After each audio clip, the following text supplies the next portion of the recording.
The values of the equilibrium constant Kc and Kp of the same chemical equation are related. If you provided the value of one of them, you can calculate the value of the other. I'm going to use this example to illustrate how to find the value of Kp from the value of Kc. Let's read the problem together. The equilibrium constant Kc of the following reaction is 9.60 at 298 Kelvin.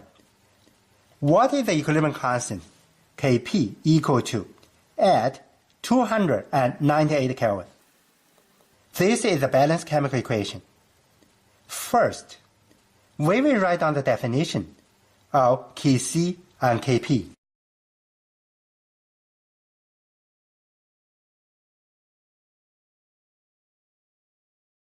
This is the equilibrium constant expression of Kc for this chemical equation. And this is the equilibrium constant expression of Kp of the same chemical equation. We have three gases in the chemical equation. We will treat every gas as an ideal gas. They will follow the ideal gas law. This is the ideal gas law. The moles over the volume is the molarity or the concentration.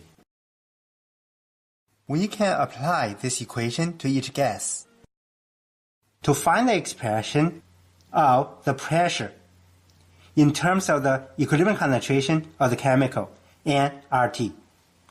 Then we plug in the expressions of the pressures into the expression of Kp.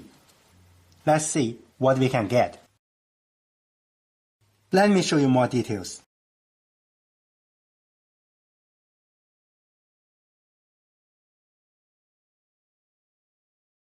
Then we will separate the concentrations out.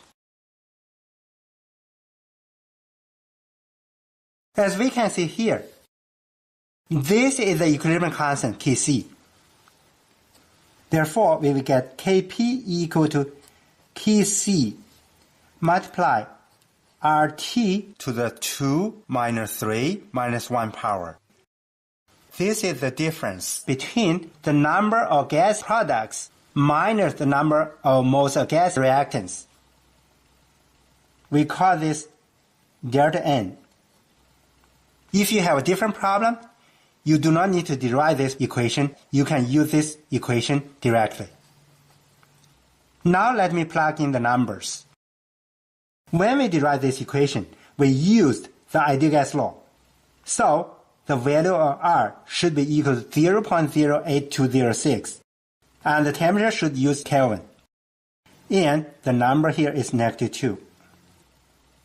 If we plug all numbers into a calculator, we get 0.016.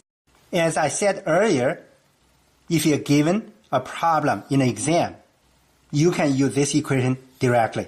Let me rewrite down this equation so you will know how to use it.